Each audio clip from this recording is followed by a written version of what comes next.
iniciar a gravação. Você já está gravando? Acho que sim.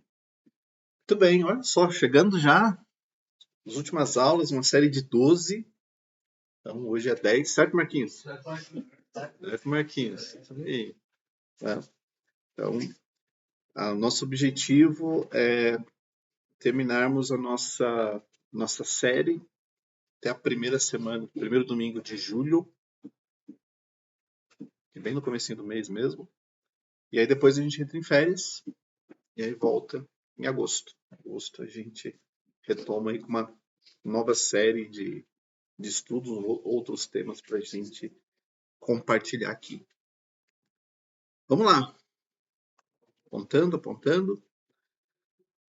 Para cada uma das estações, a gente viu situações muito específicas relacionadas ao casamento, como, por exemplo, o verão, trabalhar pelo casamento, né?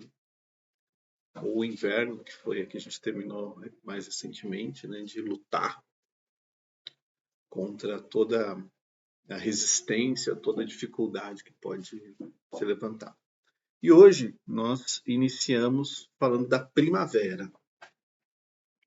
Para fechar esse circuito, esse ciclo, né? Primavera como estação é onde as flores que sumiram ali do inverno começam então a florescer. O frio começa a ir embora, a temperatura vai subindo gradativamente. Uma outra característica é os dias, eles têm mais claridade, ou seja, né, o sol no inverno, ele nasce perto das 7 da manhã e 5:30 já se pôs, já está começando a ficar escuro. E na primavera a gente vê que a claridade do dia ela vai se prolongando um pouquinho mais, então já não é dias que escurecem tão rápido. Dentro da natureza é uma época de renovação, de crescimento. Então, flores, frutos, é o momento em que as coisas começam a acontecer. Muitos animais, eles se reproduzem na época da primavera. E, pensando na natureza, é uma época mais colorida, é uma época mais viva. E muitas culturas celebram aí a primavera como esse momento de renascimento, de renovação. O inverno passou, né? Então já não tem mais frio, já não tem mais dificuldade, vamos para frente. E para cada uma das estações, a gente discutiu aquela estação usando um casal como exemplo. Lá no verão, nós pegamos... Quem, Marquinhos? Faz tempo, hein? Lembra? Hã? Jacó e Raquel. Né? Então, eles foram, né, as pessoas que nós usamos para representar o verão. Era a época dos patriarcas, era uma época bem diferente, né, em muitos sentidos. Depois a gente trouxe para o cenário do outono Ana e Elcana, que já era uma época bem diferente também de Jacó e Raquel, porque Israel já tinha sua terra, já tinha sua lei, já tinha outras preocupações, outros problemas. Passando essas duas estações, quando a gente chega no inverno, a gente já está no Novo Testamento. E aí, bem no comecinho da história aí do Novo Testamento, e o casal que nós usamos para representar o inverno foi José e Maria. Agora, nessa época de primavera, renascimento, renovação, novo tempo, a gente vai pegar um casal cristão lá do Novo Testamento. E que casal que é esse, né? Áquila e Priscila. Né? Pouco a gente ouve falar desse casal, né? mas eles foram muito importantes no ministério do apóstolo Paulo. Normalmente a gente pensa em quem? Lucas, Timóteo, Barnabé, que começou ali com Paulo, mas esse casal aqui foi um casal bastante importante para o ministério de Paulo. Eu não coloquei aqui os textos, deixa eu ver se eu consigo abrir aqui uma Bíblia eletrônica para a gente poder ler algumas passagens aqui a respeito de Áquila e de Priscila. Conhece esse casal, Marquinhos? Não. Não? Tinha nem ideia, né? Era a hora que passava batido ali, né? Tava lendo, né? Esquece. Esse aqui deve ser um casal. Mas, vamos lá, deixa eu abrir aqui um site. Não entendi? O filme novo eles aparecem, né? Eles aparecem só que eles na ocasião eles estão em Roma, né? E que acho que o Paulo estava preso ali também, então eles aparecem sim. Bem lembrado, Val. Muito bem. Deixa eu colocar nessa tela aqui Bíblia. E agora vamos para o Novo Testamento. Atos. Está mais ou menos onde? Versículo capítulo 18. Deixa eu ver se. Exatamente. Olha só, Marquinho, já que você não conhece, vamos apresentar, né, esse casal aí, Átila e Priscila, que é o casal que nós vamos usar então para referência aqui para nossa primavera. Um pouquinho da história deles, a gente vê nesse capítulo 18 de Atos, mas Paulo menciona Áquila e Priscila em outros momentos também. Ele menciona, por exemplo, na carta aos Romanos, né, faz uma menção. Mas vamos lá, vamos ler primeiro aqui, depois a gente vai para volta para o material. Dá para ver daí? É que aumente um pouquinho? Vamos lá, depois disso, deixando Atenas, Paulo foi a Corinto. Lá encontrou um judeu chamado Áquila, natural do Ponto. Então, era um judeu da dispersão. O que isso quer dizer? Que não era um judeu que vivia ali na Judéia, na Galiléia. Ele estava fora daquele pedaço de chão. Ele estava, né, entre os dispersos, aqueles que viviam fora ali da região da Judéia, Jerusalém e proximidades. Recentemente chegado da Itália, então ele nem vivia ali em Corinto, ele vivia em Roma. Só que o que aconteceu? Né? Ele era casado com Priscila, sua mulher, e nesta ocasião o imperador romano ele tinha decretado que todos os judeus deveriam sair de Roma. Ele expulsou os judeus de Roma. E em função desse decreto, Áquila e Priscila acabaram saindo então de Roma e indo para Corinto. Lá na cidade onde tem os coríntios, Paulo, né, estabeleceu uma igreja, escreveu 2 cartas. Né? E Paulo, né, aproximou-se deles. Então, chegando em Corinto, vendo esse casal, Paulo estabeleceu ali uma amizade com aquele casal. Né? Porque ambos eram judeus, então já tinha aí uma conexão, né? Conexão entre eles. Tá? E como eles tinham o mesmo ofício, passou a morar com eles e ali trabalhava. E o ofício deles era qual? Fazer tendas. Este era o ofício de Paulo. E este também era o ofício desse casal. Então, não era só uma conexão, né, uma amizade que surgiu pelo fato dos dois, né, dos três, na verdade, né, serem judeus. Mas, além dessa questão, eles tinham a mesma profissão. Então, Paulo, lá em Corinto, vendo esse casal, né, se aproximou deles, fez essa amizade, e eles tanto moravam juntos quanto trabalhavam juntos. Consequentemente, ou melhor, vamos colocar de uma outra forma, não dá para saber se Áquila e Priscila chegaram já cristãos, eram cristãos desde Roma e chegaram e está tudo certo.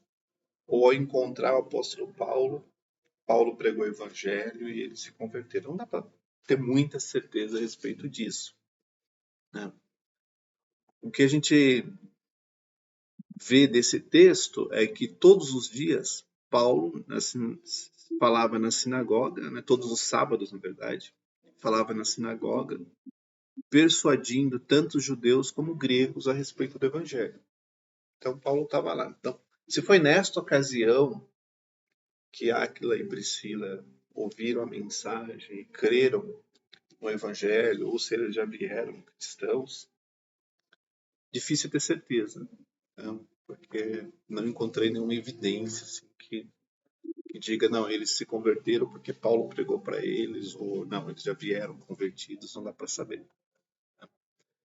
Mas continuando um pouquinho esse texto, aqui no capítulo 18, a gente vê que Paulo, ele passa um tempo com esse casal, né? Descer um pouquinho mais aqui.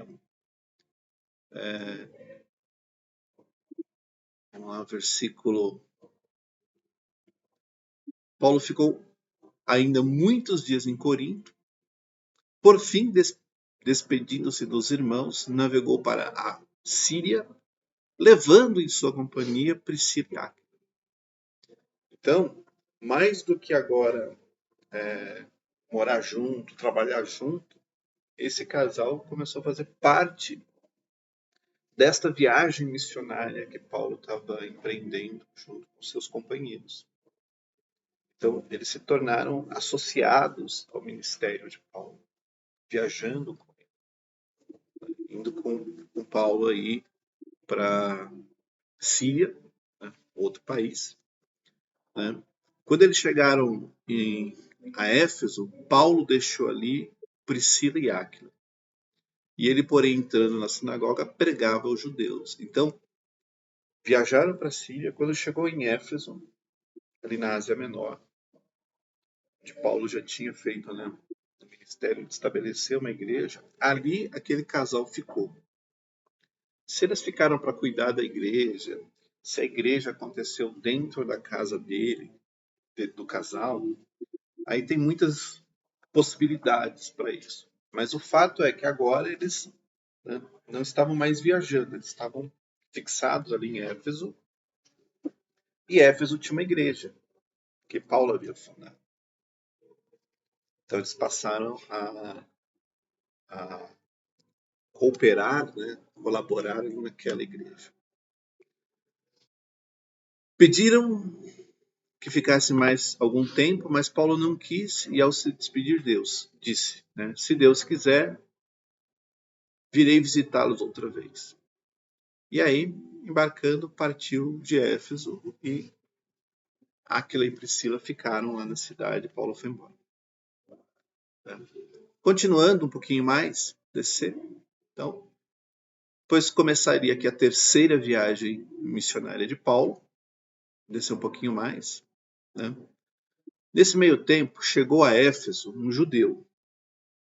Então, Paulo viajando, tocando seu ministério, Áquila e Priscila em Éfeso, tinha uma igreja lá, eles estavam nessa igreja, e aí um judeu chamado Apolo, homem eloquente e poderoso nas escrituras, que escrituras são essas? Antigo Testamento.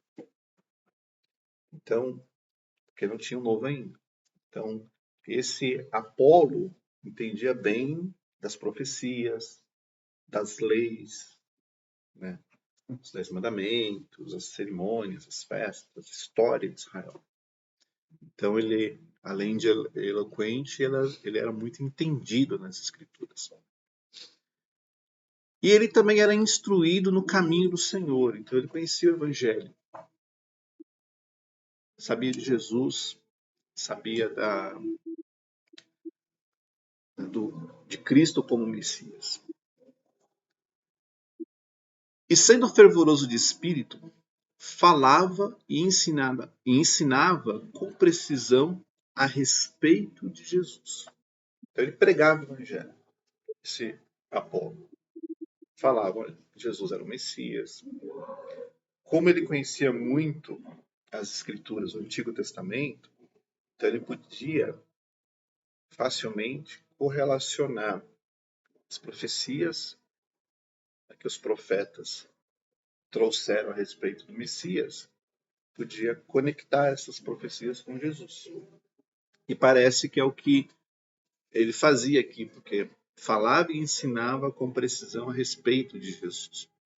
Só que ele conhecia apenas o batismo de João, que era o batismo que João pregava na época que ele estava vivo. Arrependei-vos, porque é chegado o reino dos céus. Apolo começou a falar ousadamente na sinagoga. Quando Priscila e Áquila o ouviram falar, levaram-no consigo e com mais exatidão lhe expuseram o caminho de Deus. Então olha só que coisa interessante. Ele já conhecia a verdade, já conhecia Cristo, já pregava, já ensinava, mas não com tanta precisão, não com tanta certeza a respeito de algumas verdades que ele conhecia. O que esse casal fez, de certa forma? Um discipulado. Né? Bom, você já sabe isso, mas tem algumas coisas aqui que ainda precisa corrigir, precisa aprofundar para você ter um conhecimento mais exato. E aí eles explicaram. E quando ele resolveu percorrer o Acaia, os irmãos o animaram e escreveram aos discípulos para que o recebessem. Tendo chegado Apolo, auxiliou muitos aqueles que, mediante a graça, haviam crido. E aqui eu paro um pouquinho para a gente discutir, não Apolo, que Apolo não é o objeto do nosso estudo, mas o casal, Áquila e Priscila. Vamos voltar aqui para o material da apresentação. Então, o que a gente viu desse casal?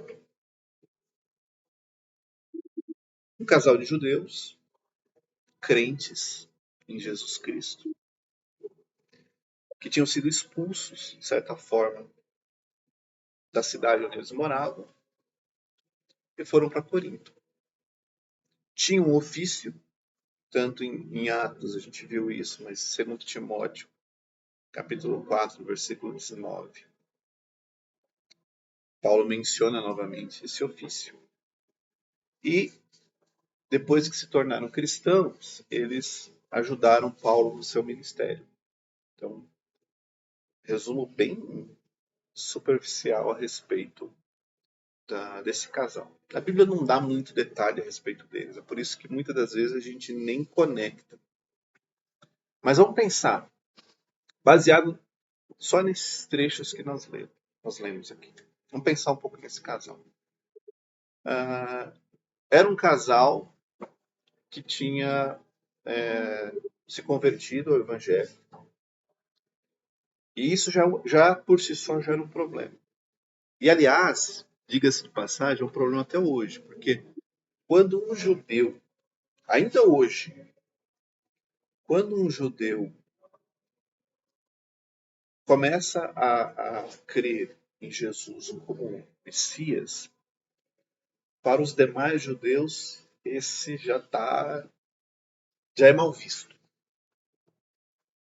Os judeus, por incrível que pareça, inclusive eu assisti uma entrevista de uma, não sei se vocês conhecem uma youtuber chamada Aline, ela tem um canal chamado Israel com Aline, tipo coisa assim.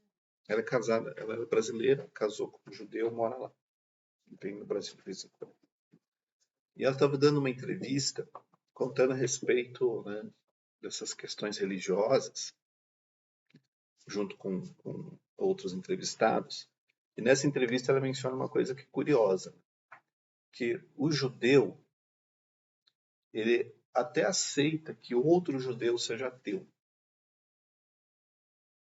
Ele aceita. Se você é judeu, não quer acreditar em Deus, tá bom. Seu momento, sua vida. Eles aceitam até que um judeu seja budista, porque é uma descoberta, pessoa. Mas se o judeu dizer que é cristão, para eles é o fim, né?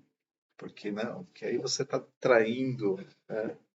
Então você pode ser ateu, pode ser até o judeu de outra religião, mas você que é cristão, não serve. E por que eu estou trazendo isso? Porque naquela época não era diferente. Naquela época, você dizer que era um judeu que acreditava em Cristo como Messias, né, cumpridor das escrituras, das profecias, já tinha uma questão aí de que as pessoas já não iam mais, os demais judeus já viam você de uma forma diferente, né?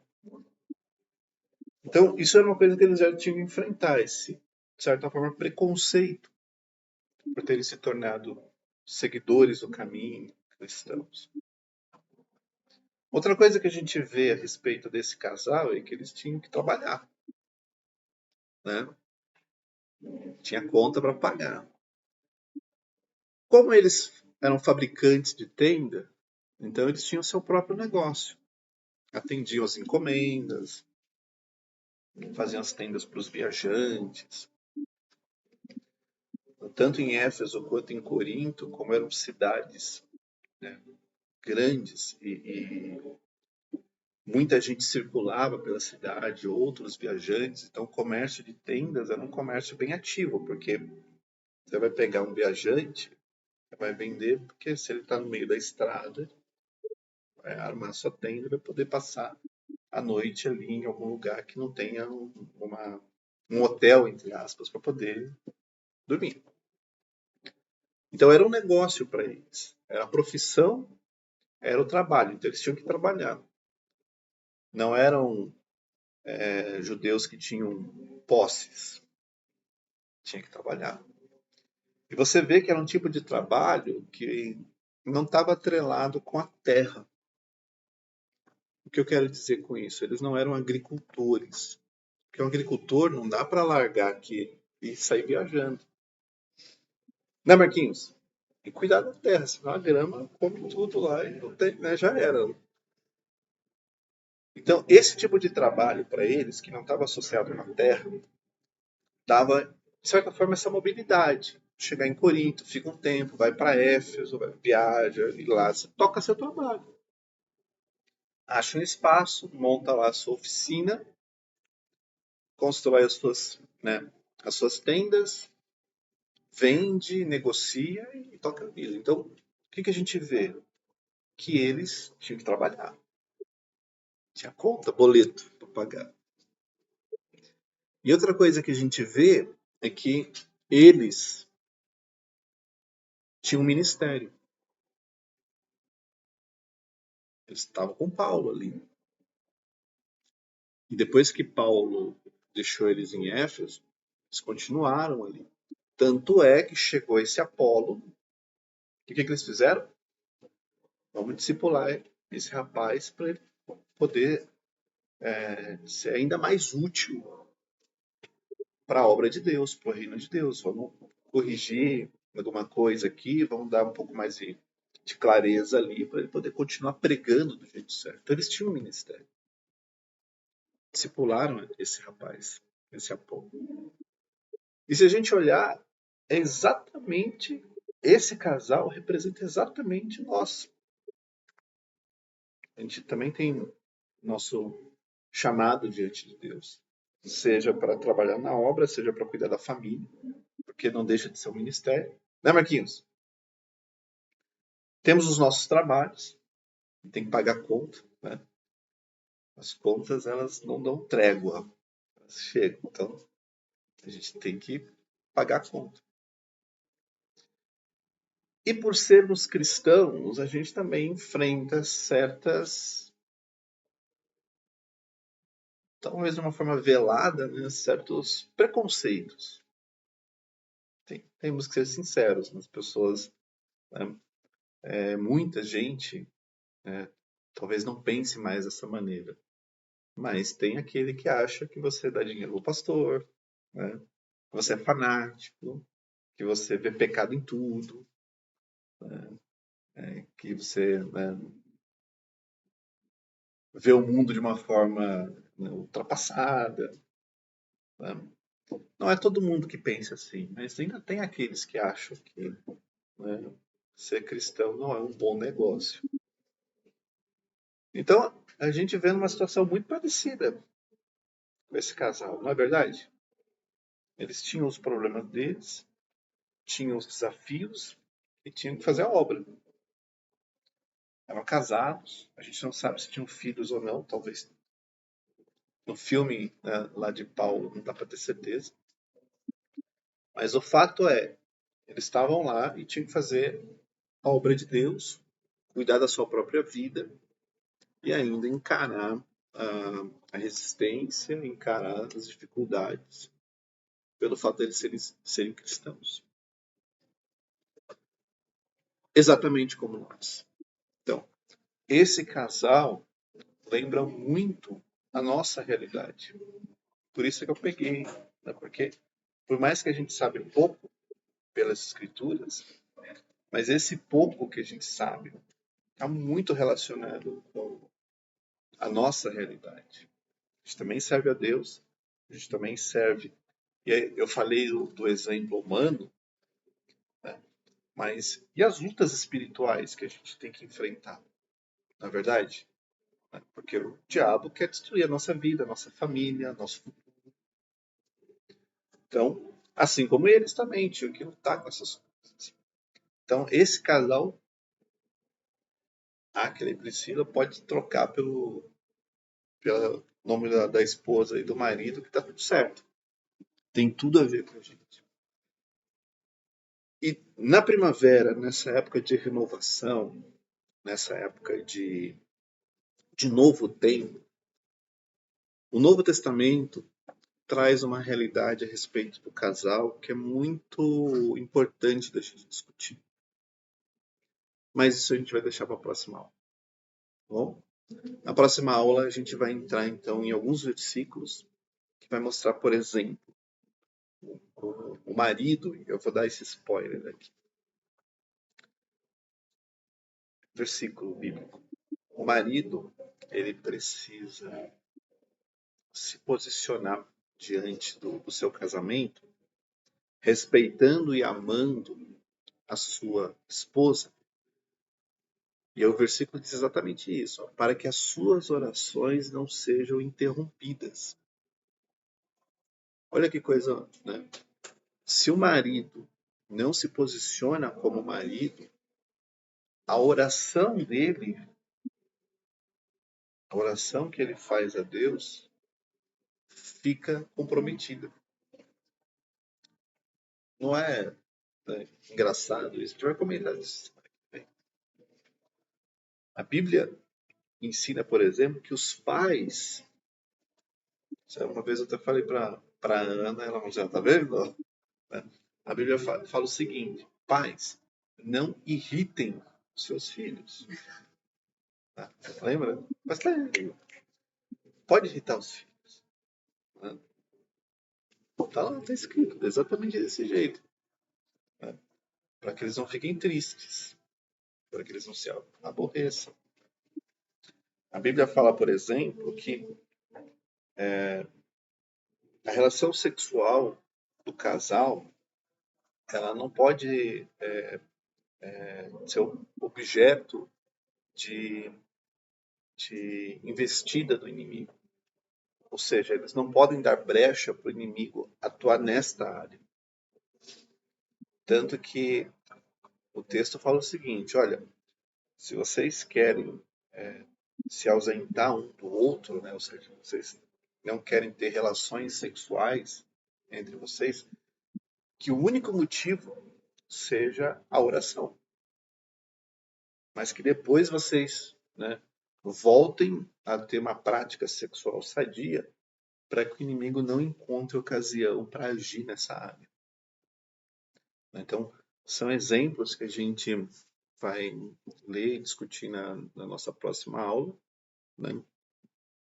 Muito em função, não de Áquila e de Priscila, porque né, não foi algo que aconteceu para eles, mas troca o nome deles pelo teu nome, o nome do marido, da esposa, você vai ver que serve para a gente igualzinho. Então, semana que vem, nossas últimas 2 aulas, né? Semana que vem, penúltima, depois a última para a gente fechar esse assunto. E vamos fechar com muitos exemplos aí de como que a gente lida com o casamento. E agora não mais pensando numa época muito distante da nossa. Porque esses versículos, eles estão lá para a gente viver hoje. Não é para a gente olhar, naquela época se fazia assim. Naquela época que se casava com mais uma mulher.